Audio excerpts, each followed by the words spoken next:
Your favorite film is awful. Hello, and welcome to Your Favourite Film is Awful, the weekly show where we take your favourite films and defend them against negative reviews. As always, I am Luke MJ Powell, and with me is the one and the only, and the best, and the awesomest, and the greatest guy you will ever meet in your entire life, assuming that you die pretty much immediately after you're born. It's Charlie Lilly. How you doing, mate? I was enjoying that until the end. I had to do the quick twist, the plot twist. It was good. What happened was you was trying to give me some confidence, and then when you see me getting too cocky, you're like, "No, let's bring that boy down." Yeah. It's like blowing up a balloon. I just watched your head expand, and I was like, "Okay, this is too big now." Yeah, the hat was like raising up. How you doing, buddy? What have you watched? Have you watched anything? The cinemas are reopened. They are. I bet you've watched so much things. Right, so actually, funny enough, how many times do you think I've been to the cinema since they've opened, actually? Bear in mind I'm a bit, a busy man, not quite the man I used to be, you know? You are a lot... Busy man now. You're a lot busier than you used to be. Yeah. I actually ran into you one day when you went to the cinema, so I know you've been once. Yes. And then we've messaged, and I know that you've seen 2 other films, so that's 3. Okay. Plus,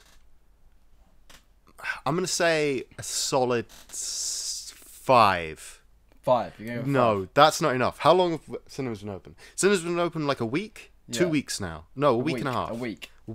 Well, it's literally bang on, well, a week yesterday, so... You know what? I'm gonna go with a tidy 7, and that's 1 a day because I feel you've probably done like doubles and missed a day or 2, but I'd say 7. I'm gonna go 7. See, you're judging the man I used to be, Luke. I wish I could see 7. I wish 5. I could see 7. Let's go back to 5. I fucked up. I'm sorry, it's not 5. It's 4. I wish it was 4. 5. Oh, I wish it was 5. I know. I've only been 4 times. I saw Godzilla vs Kong the opening night of cinemas. Then I saw Spiral. Then I saw Terminator 2 that was showing at the cinema, and then I saw The Sound of Metal. So and Mortal Kombat. No, I didn't see it at the cinema. No, I saw that on streaming, unfortunately. Yeah, that's the issue when it's streaming and cinema at the same time. I wasn't good. I was excited for it. I was gonna wait, but then I was like, "Oh, no, let's watch it." I mean, I'm in a weird way. I'm kind of glad I didn't go to the cinema because it wasn't the best. But yeah. Okay, so in this last week, what one film do you want to talk about? I really liked The Sound of Metal. The Sound of Metal. I've been meaning to watch that. Yeah, that was obviously Terminator 2. You know, I love that. You know, everyone knows that's great. I just had to see it at the cinema. I hadn't seen it before in the cinema. But The Sound of Metal, I really enjoyed that. I actually saw that last night. And I had a fantastic time. I think it's really good. The sound design is amazing. It was really heartfelt. Riz Ahmed is fantastic as always. And yeah, I recommend it. It's a nice little indie film. I had a good time. It's quite heartwarming in places and also very sad, but that's what you want. That's what you want from the cinema. That's what you're after. You need the roller coaster of emotions. Exactly. This is apparently a roller coaster and not a wave. What have you watched this week, Luke? That's what I want to know. Okay, so this week I watched a couple of films. I'm going to hold back on one because I want to save it for when we have Sean on again, because I know that I know in the future we'll see him again. Okay, I just know it. So I'm going to save that one because I feel like we'll get more out of the enjoyment of that. But what I did watch was I watched Mortal Kombat. Oh yeah. I watched that last night actually. Oh. And yeah, it's simultaneously. Did you see that at cinema? Yeah, I did. Yeah. I got that full experience. And it's simultaneously what I wanted, what I expected, and also somehow disappointing. I wanted more fighting and less plot. I mean, it is a bit bullshit that a movie called Mortal Kombat does not feature a Mortal Kombat tournament. Yeah. So, it's a weird one. It kind of starts strong, doesn't it? And then it has moments. Yeah, and then there are bits, and the guy that plays as Kano, you can tell he's just having the best time. He's great. I think he's the only one who knows what film he's in. Yeah. It's true. And he's just having a romp. So very quickly, just throw that out there because we've both seen that. We can have a quick chat. Yeah. The other film I watched was Zack Snyder's Army of the Dead. Ah, see, I haven't seen that yet. I'm looking forward to watching that. And it's a weird film. Really? It's one of those you're watching it and you're going, what's going on? And not because it's confusing, but because nothing really makes sense. I see. Is it full Snyder? I want to say it is, but I can't remember that much slow-mo, so it's not. But there are some plot discrepancies and just some weird stuff that happens. Like, without getting into spoiler territory, just very quickly. So you know the premise of the film. It's a zombie film and a heist film, right? Right. The person that gets the people to do the heist is the owner of the casino, who owns the bank vault that they're heisting, but doesn't tell them the codes to get into the bank vault. Okay. Weird. Yeah, I mean, I'm looking forward to it because I just want full Snyder carnage. It looks like it is. It is. It's great. There's one Latino lady who is just fucking so good. It's like a quarter way into the film, and just randomly you get this like female John Wick action sequence where she's just mowing through, and you're like, holy shit, yes. And then like the conclusion of that fight, you're like, holy shit, why? I see you mean, yeah. It's so weird. But yeah.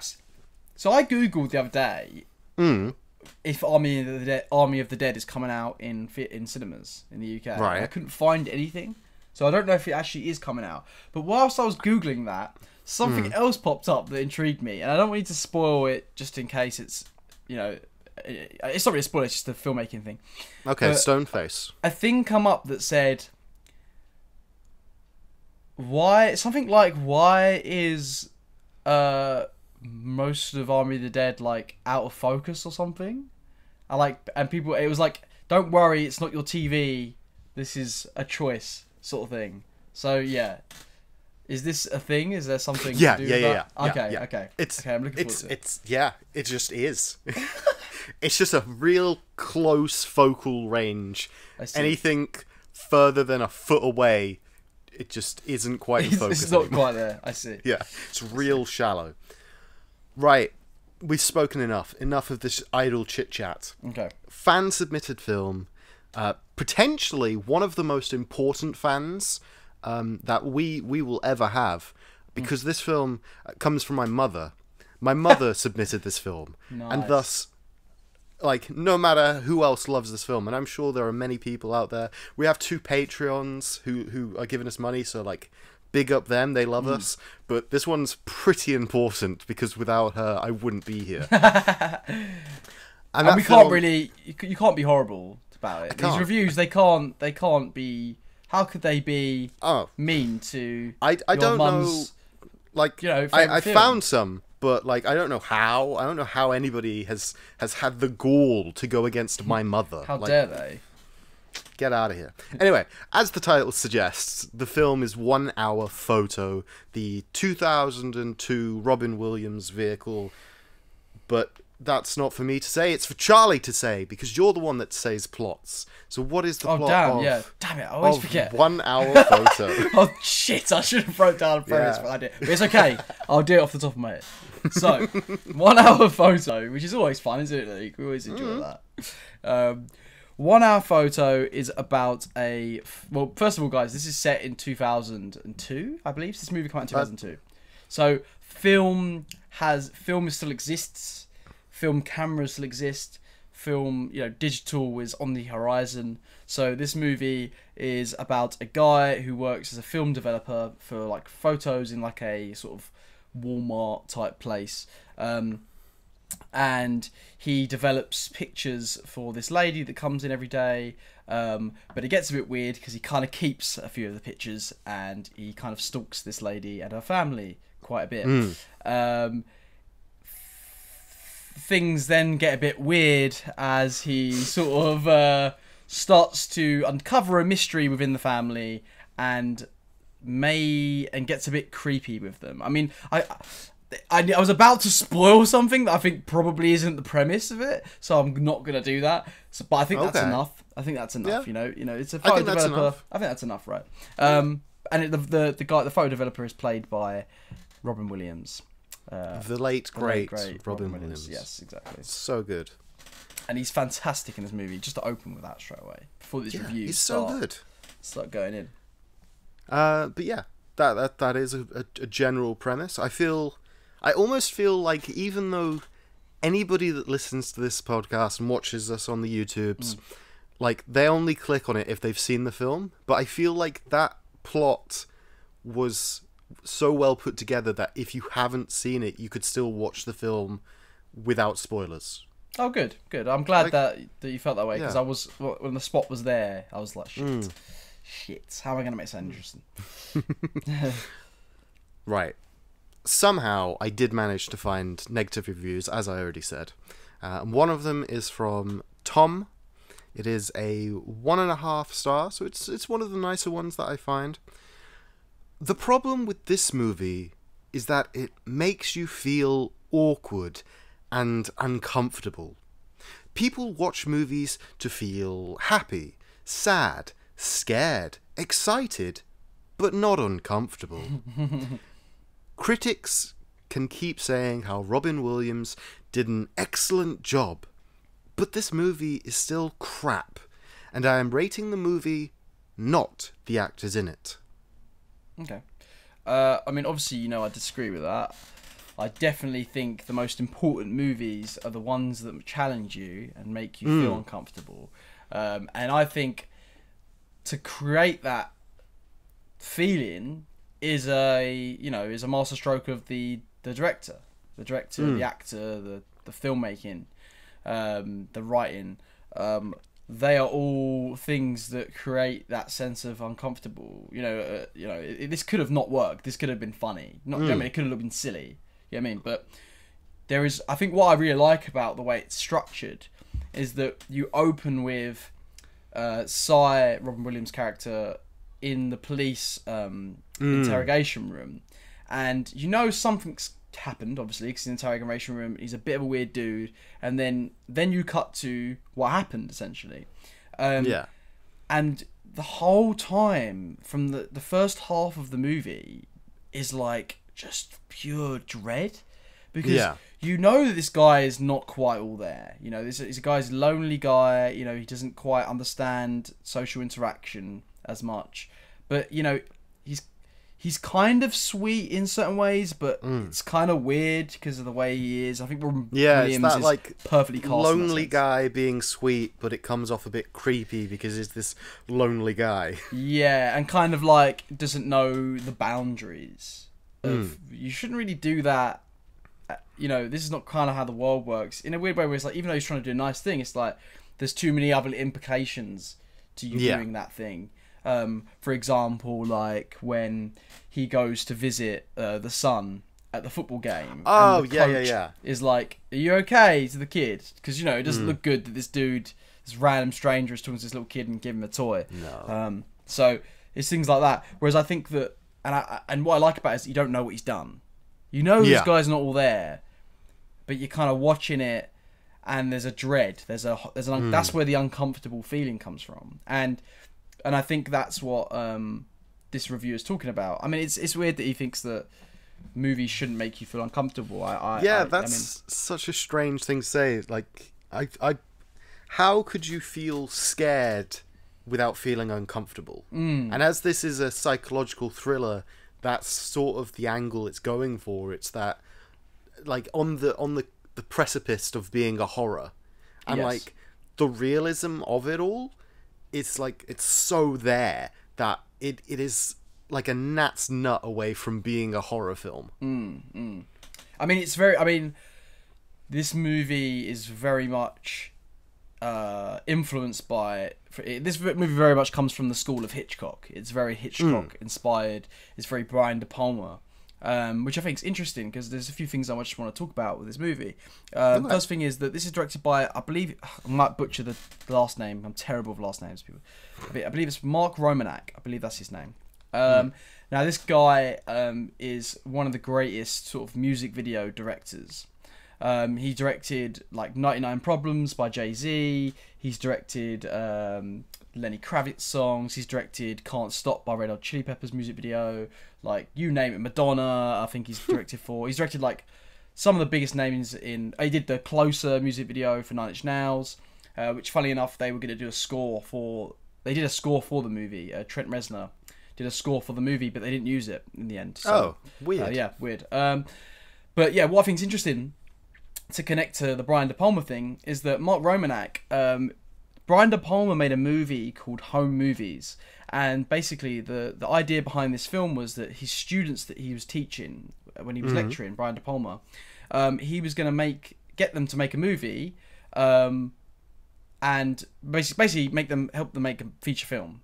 And they're all going to come together and make this film called Home Movies, and it had like I think it's Kirk Douglas, I believe, is in it, and what do you call it? Keith Gordon is in it, and Keith Gordon was in Dress to Kill, and he kind of met De Palma off of Home Movies. Now, what's interesting about this is that Keith Gordon and Mark Romanek hit it off, and he said, "I really want to be in this. I really want to help out in this movie," even though he wasn't a student from the university or wherever it was, or just film school or whatever. Yeah.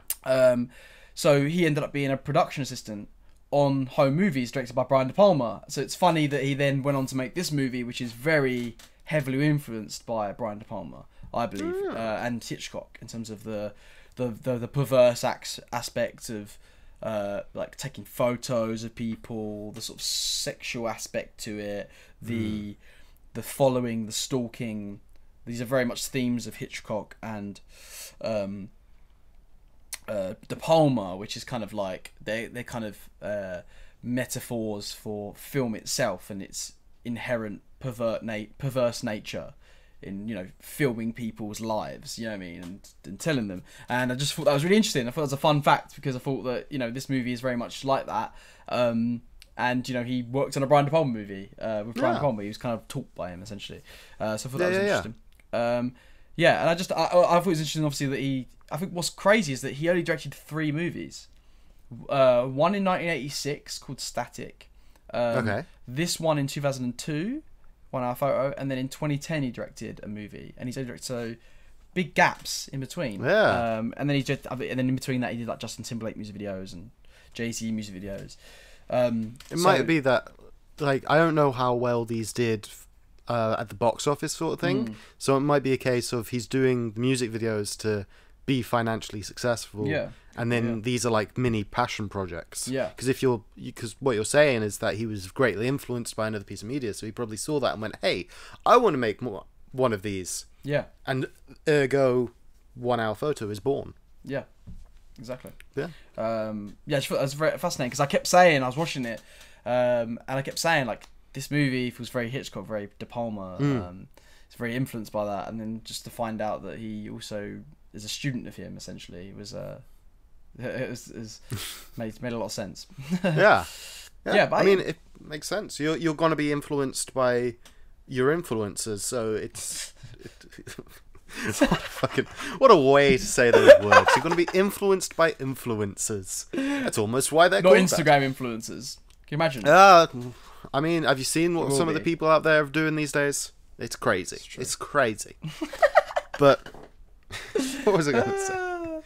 I was going to, what you were saying about the pictures. It's like pictures of real life, and it's very grounded in almost reality sort of thing. And it's interesting within this, because I was looking at the backgrounds and stuff, and in Save Mart, which is their like fake generic Walmart situation, it's interesting that because the entire film's basically got the circular structure, as you mentioned, and that circular structure is born because Robin Williams' character Cy is recounting why he's performed the actions to the police. And it's interesting that because it is a flashback scenario, in Save Mart, anything that doesn't really have any interaction with Psy's character is kind of flat.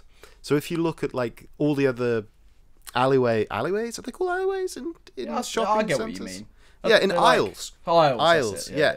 All the aisles that don't have anything to do with Psy or him, like his journey through the shopping center, they're literally just flat print on looking things. So if you look at like the cereal aisle and the detergent aisle, it's just flat, but it's the ones that he goes down, like the toy aisle with all the cuddly toys, and the hunting aisle.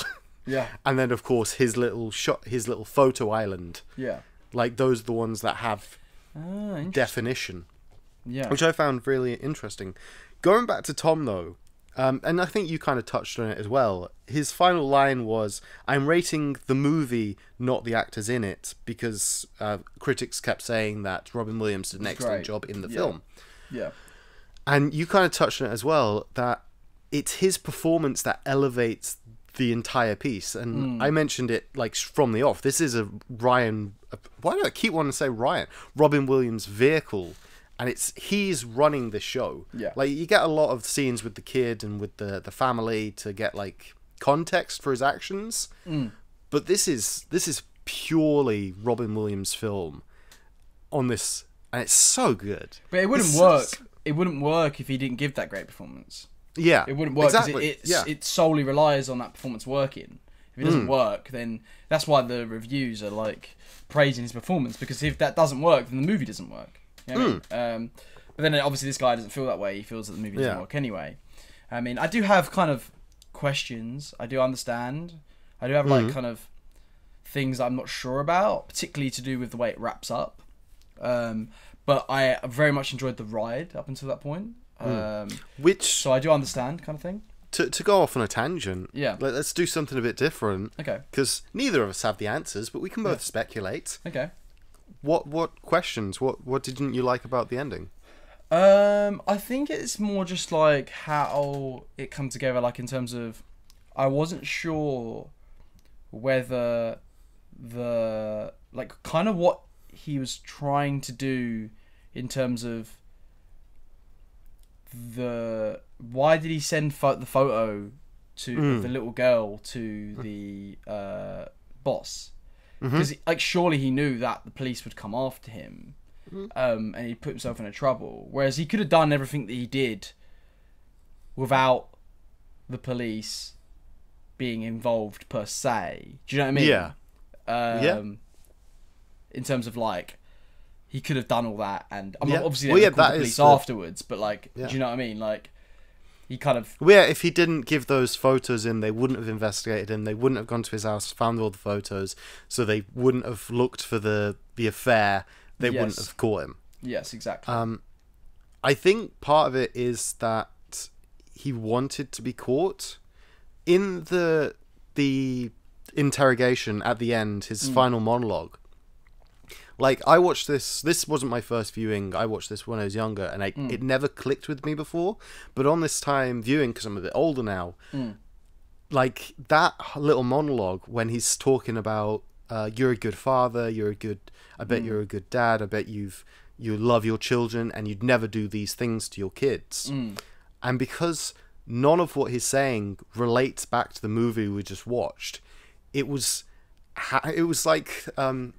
how do you tell the audience you were abused as a child without saying I was abused as a child? Yeah. And I think with speculation that Psy was abused as a kid and the perpetrator who did that to him wasn't caught.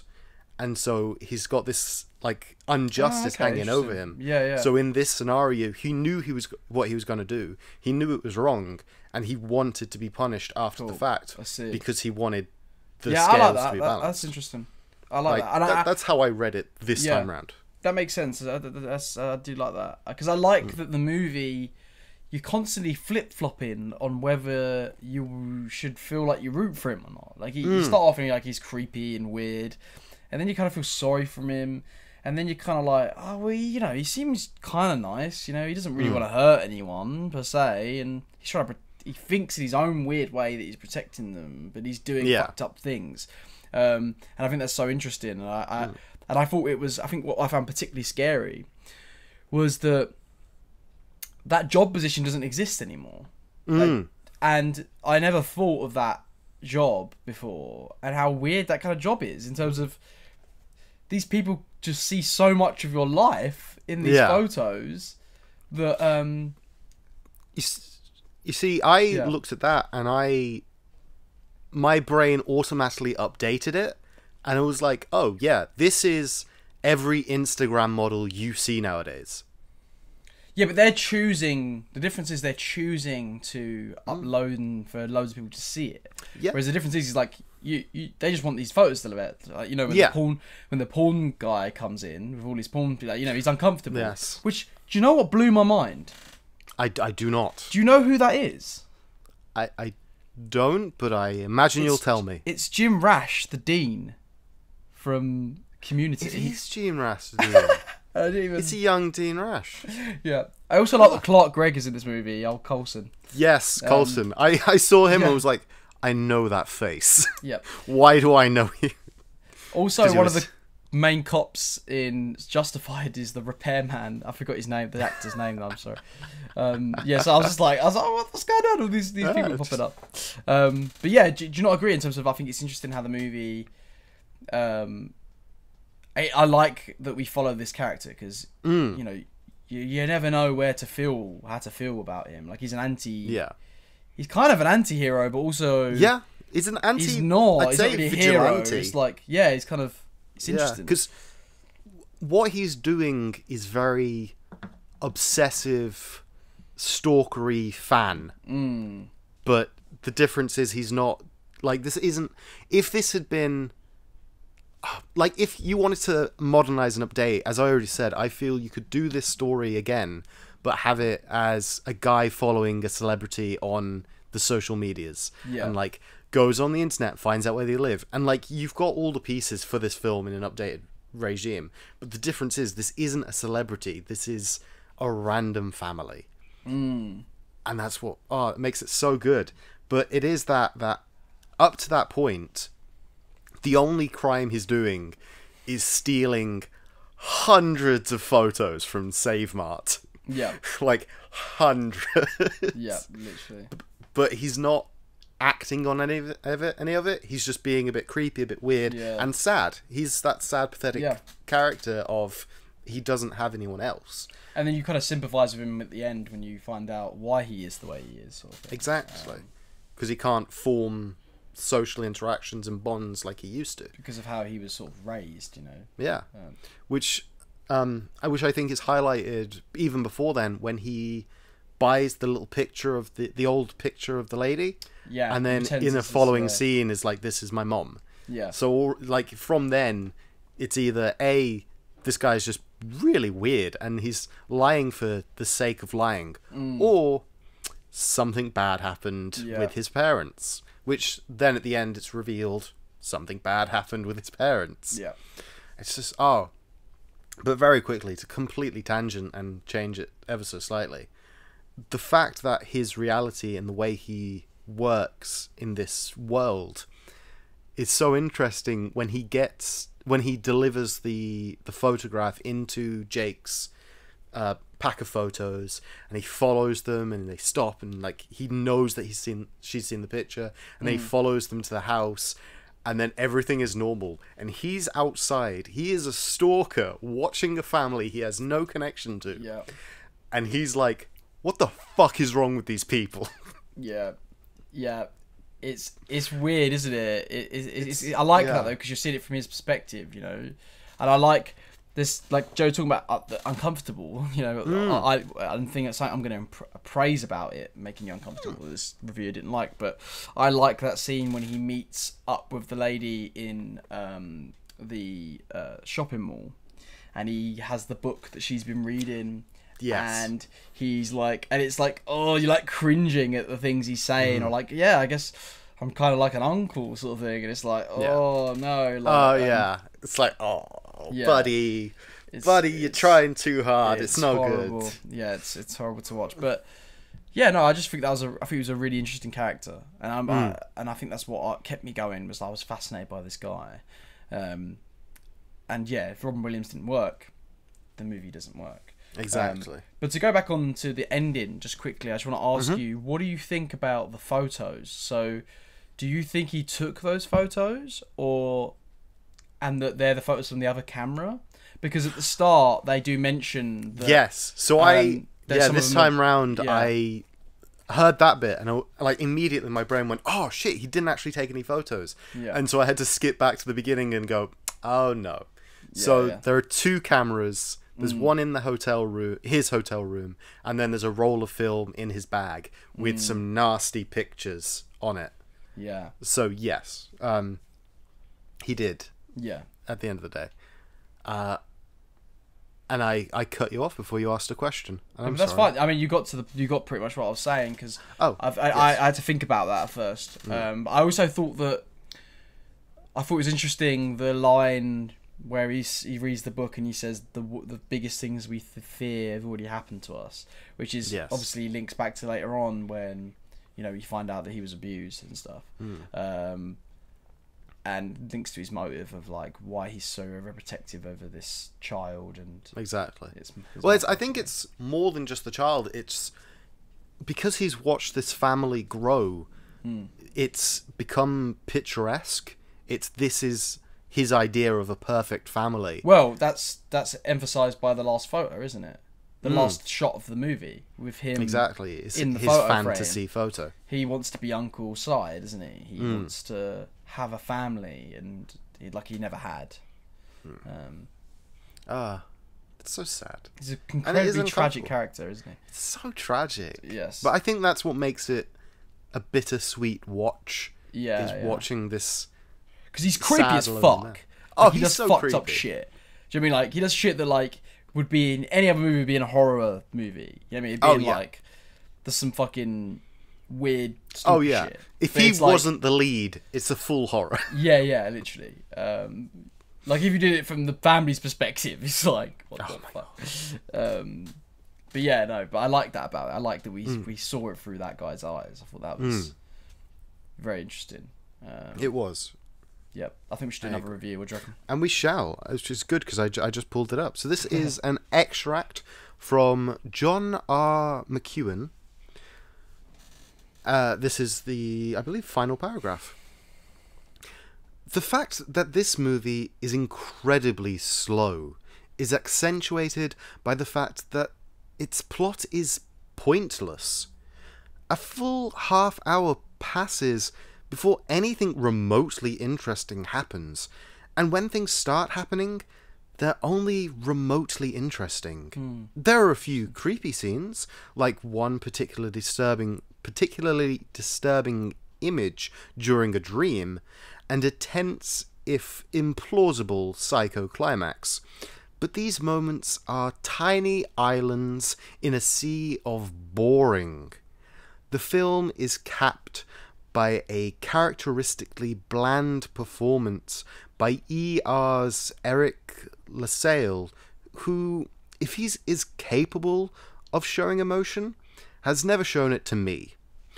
Director Romanek appears to be grasping at straws, regularly depending on scary music to create tension Williams cannot deliver. I'm sorry, but watching him walk around Walmart with a grim look on his face does not scare me. I do that every time I'm in Walmart. I mean, I disagree with pretty much all of that. I think that's I feel like I completely feel the opposite. I think the difference is that I feel like you feel dread, like I said earlier. You feel dread immediately through that whole first half an hour. I don't think that first half an hour is boring. I was on the edge of my seat. I was trying to figure out what the fuck's going on, and that was because it perfectly set up with the start of we know this guy's done something. Now we're watching him, and he's fucking weird. What? Do you know what I mean? What is he? What has he done? What is he gonna do to this family? because your head, first of all, you think, what's he gonna kill him or some shit? Like, do you know what I mean? Like, what's gonna happen as you're going? There's all these things you're getting, like what's happening from other movies and stuff. And yeah, I disagree. I think Ron Williams is fantastic as well, like we've said already, and I think that there's so much tension throughout. Like, I was on the I don't understand how he didn't find it much interesting, because I kept wondering where this was going. What is this character doing? What is his motive? What is his reason for all of this? Why this family in particular? Do you know what I mean? And what and I think as well it's interesting because obviously he's idolized this family, this perfect family, and this is kind of what he's always wanted. And then I think that's why he's so mad when the dad cheats on the son, because it's cheats on the son, cheats on the wife, because it's like you've ruined that perfect family for him. This perfect family that he feels part of, he's ruined it for him. And I just thought that was I don't know. I quite liked where it was going. I mean, like I said, it kind of becomes very, very Brian De Palma, like especially with the end being like this set piece chase, which is like kind of how most De Palma movies end as well. So, and Hitchcock films. So, yeah, I don't know. I disagree with that, Luke. I feel like the points we've sort of put across already kind of already contradict that review. Like, what would you say about that? Yeah, I agree. It's one of those that from the first scene, it establishes the tone for the rest of the film. And I feel if you didn't have the circular structure, it probably wouldn't be as good, because that's what bolsters it. If you started off without the chase, if you didn't start in the police interrogation room, it would be a very different film. And I think then you could introduce, say, the problems, that it would be a slow build as you slowly realise that this character is kind of creepy. But because you start in the police interrogation, I think it sets precedent for the rest of the film, and it does that very adequately. Yep, and I agree with that, because I just want to jump in there and just say that I think that the non-linear narrative of it, it like you said, you couldn't do it without that narrative. It wouldn't have as much dread, or it wouldn't work as much. And I think this kind of comes to my problem with some movies when they kind of make it non-linear for the sake of making it non-linear. Whereas like if you look at Pulp Fiction, for example, that movie doesn't work without it being non-linear. Do you know what I mean? It's not quite as interesting. But that's kind of the catch of the movie. That's what makes the movie interesting. Whereas something like Birds of Prey, for example, I think that kind of actually uses non-linear structure to its detriment. It doesn't feel like it needs to be non-linear, and when it does, it kind of cuts back. It cuts away from like an interesting story, and then cuts back, and then by the time we're back, it's like the pacing feels weird. Like the pacing doesn't flow. I'd say with Birds of Prey, I think the flaw there is that it uses non-linear structure until like the halfway point, or like 3/4 of the way, and then it like just joins everything together and is like, now it's a normal movie. Yeah, but not in like a way that's sort of clever or satisfying or adds to the tension or the thing. Just does it cause sort of thing. Yeah, I can agree with this. And I think it kind of hindered the movie to an extent, because I think there's some really good stuff in that film, and it kind of, I think it doesn't make it as rewatchable because it kind of slows its pace down by doing that, but it loses its momentum. Whereas this movie, it only does it once. It does that circular structure, like you said, kind of thing, and then. But it's there to create the dread of, we know this guy's not right. Immediately. We set that up. So we know it can only go one way. And then it constantly keeps throwing you around of like, well, he's not going to kill him because he obviously likes them, but then maybe he will, or like what's, do you know what I mean? It's like, you don't know. And then, oh wait, no, he's almost, he finds out the husband's cheated. Do you know what I mean? Like, I thought that was a great reveal, because I didn't see that coming. Yeah. Like I wasn't expecting it to go that way. And then for him to become so protective of it, I thought it was going to get weirder and weirder, and they were going to find out more things about him, sort of thing. Yeah. And maybe he was going to get a bit aggressive, because he was kind of getting a bit... well, yeah, to go into that aggression, his reaction to finding out that the husband has destroyed the family dynamic that he's perfected in his brain is to scratch his face off of every picture on his wall. Yeah. Well, every husband face off the picture of the wall. Yeah. And so it leads into what you just said, that like, because we know that he's taken some nasty pictures and that's all we know, and then he does that, and that is such, like, if you're scribbling out the face of somebody in a book, in horror movies, or especially psychological dramas, thrillers like these, that is like, hey, this person's going to be taken out of existence. You dead, yeah, you dead. Yeah. You gone. Yeah, you dead, mate. Definitely, I agree with that. I do agree with that, and I think that he, I like that his frustration comes out of that guy represents his father that abused him. So that's why he has such a rage for him as well. Yeah. Yeah. Going into the back to the review though, what do they call it? They say the one particularly disturbing image during a dream. Now, obviously, this will be the dream sequence when he bleeds from his eyes. Oh yes, that was awesome. I forgot about that. Did you like that scene? Because that's my question, and then I'll lead on after your answer. I had a bit of a problem with that scene because I don't know what it is, but they're like, some builders are like taking off like slats from the side of the flats, and they were like drilling so fucking loudly. I had the fucking telly on 100 volume. I could not hear it, and it was during that scene, so I was kind of like looking around. Do you know what I mean? It was kind of, this is why you watch films in the cinema, people. Do you know what I mean? Because of this fucking problem right here. Don't have to deal with that in the cinema. But yeah, so I remember bits of that part, but I was kind of distracted by that fucking noise. The general disturbing, jump scaring. But I remember that image. But yeah, describe to me a bit more in detail what actually happened, just so I can get my memory back. That's purely it. He is standing alone in the middle of an aisle. That's it. That's just the dream. There's nothing before that. Yeah, nothing before. He's stood there. It goes into a very close shot of his this bit. What's this bit? What do you call it? Just a head shot. Yeah, close. It's just a very close up. Yeah. And he opens his eyes. His eyes are red, and then they start bleeding. And he covers his eyes, has a little scream. Everybody in the audience goes ah, and then like blood like pisses out between his fingers. Yeah, I remember that. That's the entire dream. It was cool.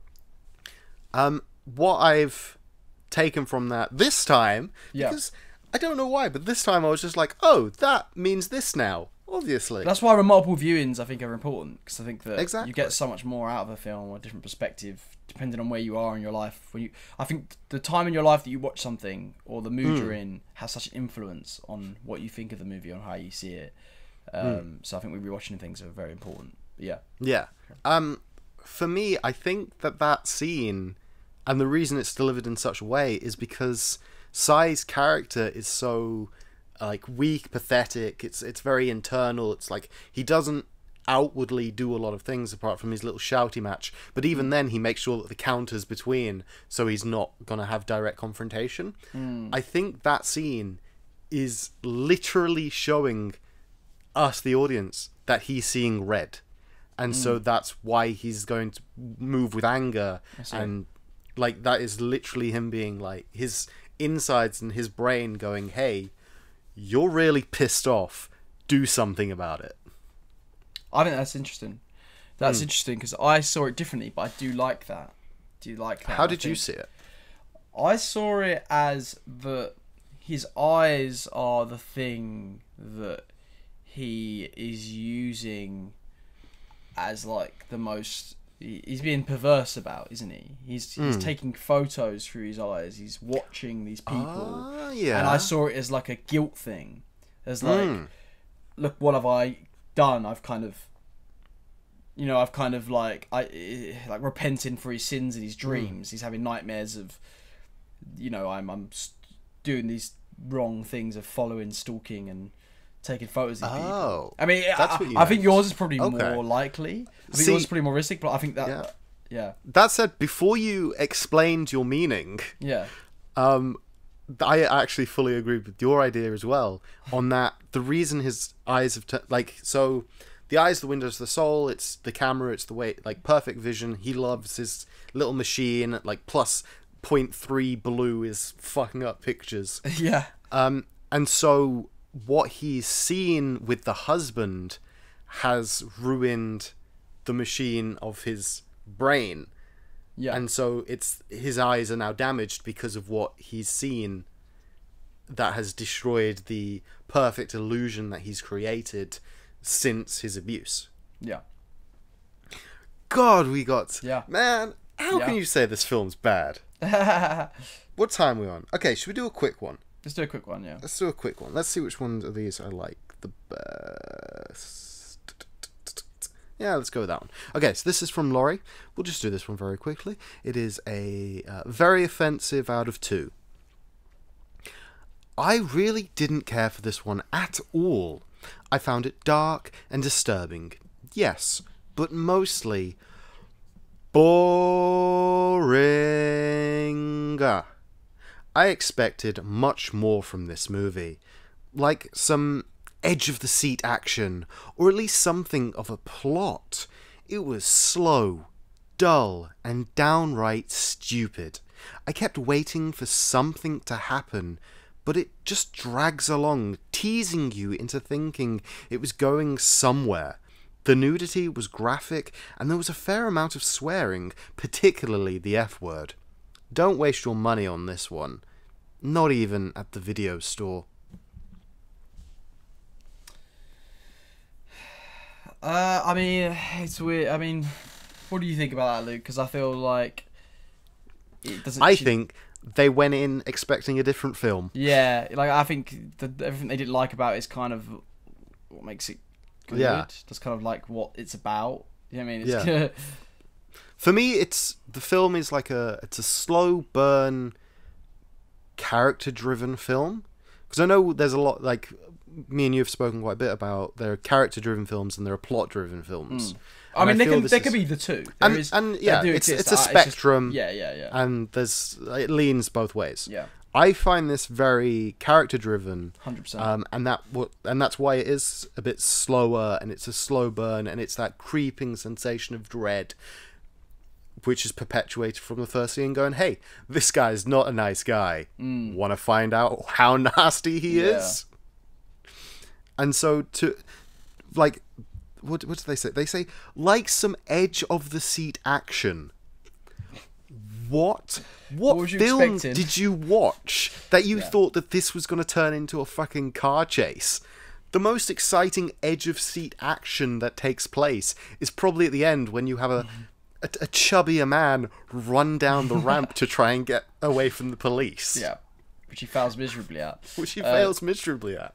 I think another tense scene was the scene. I mean, 2 tense scenes were the dream he has, the daydream he has when he goes into the house, and they open up. I like that because it was like, and then I like that they're like, "Oh, you're right, Uncle Si," and you're like, "Oh, okay," and then it cuts back into him in the car. That was great. Yeah. That was tense, and also the bit where he is following them in the car, waiting for them to find out that the husband has been cheating on her. And I like that you wait and all of a sudden the car just swerves along. I thought that was a great way to reveal it, because you as an audience, you're glued to the screen because you're like, is she gonna open it? What's happening? Are they gonna find out that he's following her? Like, because the kid looks out the window, doesn't he, and stuff. The kid sees Sai's car. I don't think he knows it's Sai. Yeah, but he knows because it's a there's car. there's no outcome to that interaction. Yeah. But yeah, that's so tense. It's so like, oh, what's gonna happen? So I think it does tease you into thinking things are gonna occur, but then that's like the idea. It's very realistic, where things don't always happen the way of an action movie. You don't get like big explosive interactions. I mean, this is just not the movie it's about. I mean, watch something else. It's just weird. It's a weird criticism. It's weird. People are weird, man. It's foolish. This is somebody who saw that it was Robin Williams and expected some sort of action comedy, but got this psychological slow burner thriller, and was upset that it wasn't as fun. I think he's great as a creepy kind of dude. He plays similar kind of, not similar, but he plays like a kind of creepy type in Insomnia as well, which I think he's Yeah, very good in. a couple of the other reviews that I was looking at said that he played that. Yeah. Yeah, no, that's another one I'd recommend to people actually. Christopher Nolan, funny enough. Ah, Yeah, early Christopher Nolan. Christopher Nolan. Yeah, Love I to think see him do the things. Yeah, I think we've sort of said everything we can say about that one. I think it was a bit of a review that kind of didn't really make good. sense why you'd watch it. Yeah. Yeah. I mean, at the end of the day, that's why we picked that one. Well, that's why I picked that one as a quick one, because I knew we'd get rid of it quite quickly. Yeah. Yeah, we'd smack it out the way and be like, shut up. Yeah. Why are you expecting action in a psychological thriller about a photo technician? What's that all about? You dummy. What is that all about? Right. Do you want to give your review? Like, let us know I mean, interesting things. I'll give you my review. I like it because I love it. I mean, it kind of plays to my love of Hitchcock and particularly Brian De Palma. I'm a massive Brian De Palma fan. I love his movies because I think that Brian De Palma did what Hitchcock was never allowed to do, and that sort of push the boundaries of violence and sexuality, which Hitchcock was sort of restricted from the time he was creating movies with the the code and stuff they had back then. Yeah. And I like that, this is very heavily influenced by that. I thought Robin Williams was fantastic. I like those kind of those creepy kind of weird, kind of incel-y kind of characters. I was fascinated by those type of characters. And I had a great time. I was glued to the edge of my seat pretty much the whole movie. And then I kind of wasn't sure how I felt about the ending. So I'm not going to say too much because I think I literally watched it today. And I think it's something I need to sit on and think about. But fair. I did really enjoy it. I really enjoyed the movie. I enjoyed the ride. I enjoyed it. But in terms of like what I'd rate it or, how I feel about it as a whole package, I need to really have a sit and think about. But yeah, I had a great time. I thought Robin Williams was fantastic, and I thought it was directed brilliantly. It was tense, and yeah, just a great character study. Yeah, that's all I can say. How about yourself, Luke? So of course at the top of this episode I said that it was my mother that submitted this film. Yeah. And so I feel it comes as no surprise that this wasn't my first viewing, and I have seen it a couple times throughout my lifetime. Luke's got a gun like pointed at him like behind the camera. It's his mum. It's his mum, and she's like, "You better say you like it." If I dare say a word wrong, I'm gone. Yeah, no next episode. No. I personally, I do think it is such a good performance piece. It's so well constructed. I can understand that the ending isn't gonna be for everyone. It does kind of go really far out there, and then like I feel the elastic band maybe snaps a little of like the suspension of disbelief after such a grounded, realistic take for so long. But I feel it's that beautiful, like, it is very grounded. And as I've said multiple times throughout this episode, I believe this isn't that far from reality and that this could happen. And I'm sure there are many other films that touch upon it in different ways, like this this topic of conversation, and it's just such. I think it's very well put together. I don't think there's much that I don't see the flaws. I'm very biased. I think it is a great movie. 10 out of 10. Creep factor. Fantastic. 10 out of 10. It's so good. It's so good. It's like give this an award for creep. I mean, he definitely should have been spoken about for his performance. Definitely. Definitely.